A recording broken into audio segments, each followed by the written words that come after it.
gue lagi dekat sama lu, gue mau kenal lu, tapi gue juga lagi dekat dengan BC ya.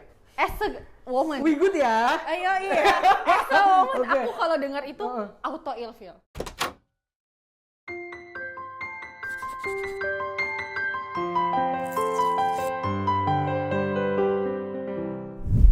Theoderic Victoria Wong, welcome to the relationship room. Halo.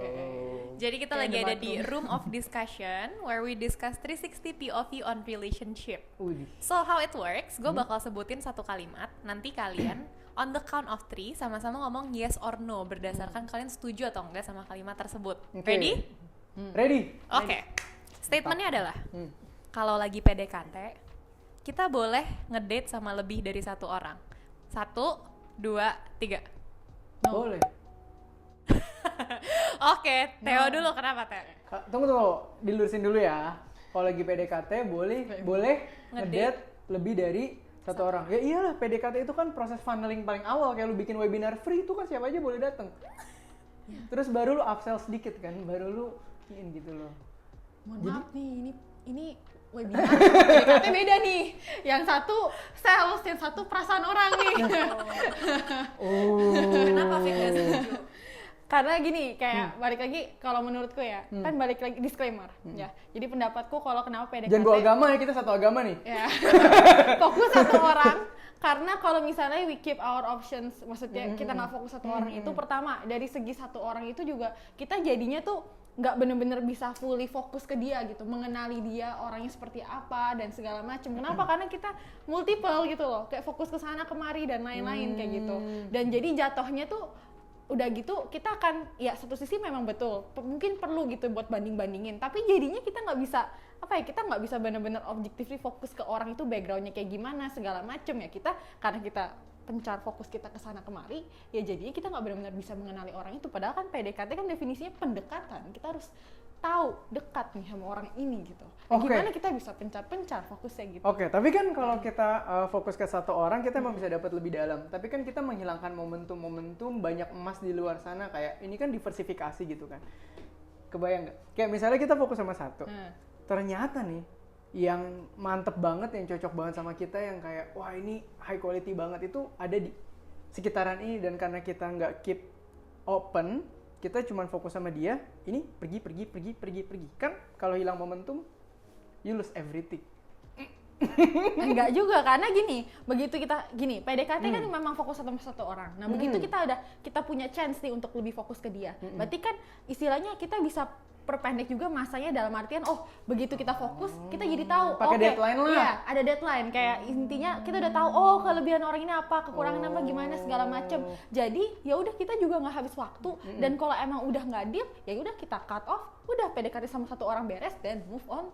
Kalau berarti sebenarnya lu sama gue sama dong, cuma lu main di timeline. Ini deadline-nya sini, terus lu deadline-nya yang ini, ya kan? tapi lu bikin begitu gancet lagi aja. PDKT 1, I will make sure kayak options lain itu tidak ada kesempatan Tertutup. untuk deketin aku gitu. Deadline-nya berapa lama Vic? Deadline-nya Deadline-nya berapa lama? Deadline-nya biasanya sih ya, kalau dari aku pribadi itu paling lama banget itu 3 bulan. Udah kayak masa probation. 90 hari. Ya.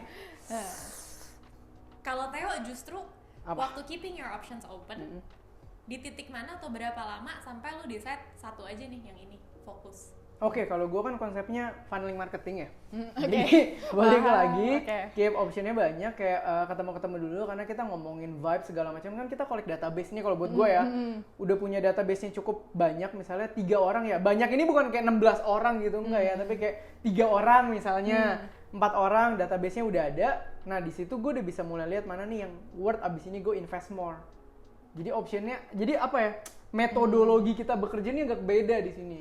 Kalau gue collect database dulu, lihat yang beberapa ini baru gue invest more. Karena buat gue waktu gue kan berharga, gitu. Theo, Apa? selama lu lagi funneling, your database ini tahu nggak sih kalau you are seeing other people? Nah, Gue biasanya akan ngomong fair. Kayak, gue lagi dekat sama lu, gue mau kenal lu, tapi gue juga lagi dekat dengan BC ya. Nah, itu tuh ya, that's nggak tau. Kalau ya disclaimer, Iya. as a woman. Wih, good ya. Ayo iya. As a woman, Oke. aku kalau dengar itu auto ilfeel. Oke. Auto ilfeel. Oke. Nah, jadi maksudnya why kita fokus satu juga karena bayangin ya, kayak kita ngomong, gue kasih tau lu, gue punya opsi lain loh. Gue abis date sama lu nih, besok pagi gue ada si A jemput pakai BMW gitu, kayak somehow nggak tahu ya, as a man mungkin ada ya, tapi nggak tahu, I feel like itu kayak somehow disrespect dan juga akan bikin kayak oke gitu, kayak gitu. Oh, ke ceweknya bisa kayak gitu ya?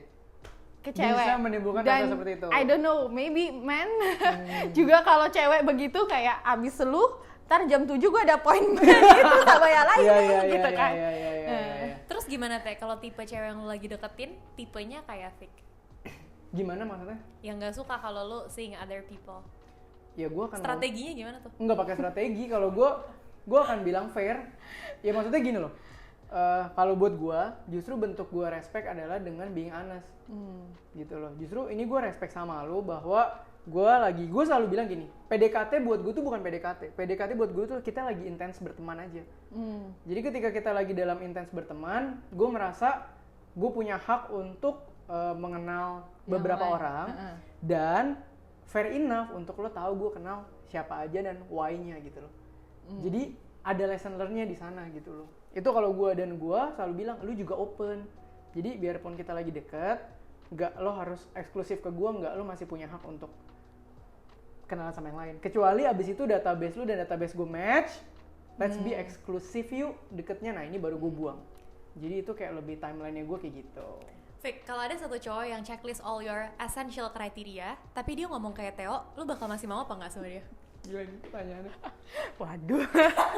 Ini tunggu, kriteria yang di checklist apa? Yang must have atau nice to have? Must have. Yang must have, yang wajib gitu. Betul. Dia checklist semua tapi dia ngomong seperti itu. Benar.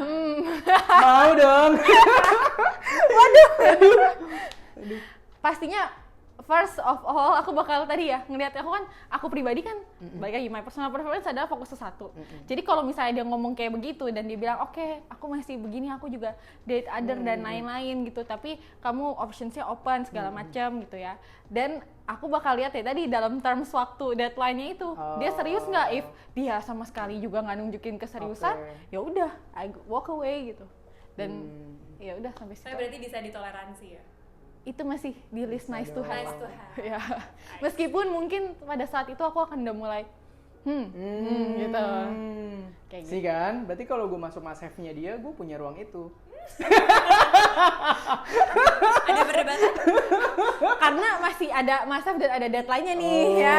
Ada deadline-nya. Kalau misalnya nggak ada deadline-nya, maksudnya udah lebih dari deadline, udah nggak. Noted. Oke, on this one we'll let the audience decide ya. Oke. Kira-kira kalau lagi PDKT boleh nggak sih keeping your options open? Atau fokus satu. Ini no judge ya, nggak ada yang benar nggak ada yang salah. Iya, Ini just disclaimer. very- While we're at it, ada satu pertanyaan lagi nih. Apa nih?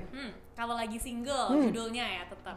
Kalau lagi single, menurut kalian fanskeeping itu nggak apa-apa nggak sih? Boleh jelasin dulu Ya, nggak fanskeeping fanskeeping? Oke, fanskeeping itu adalah misalnya ada cewek suka sama Theo, ada cowok suka sama Vic, tapi kalian nggak mungkin bisa sama dia.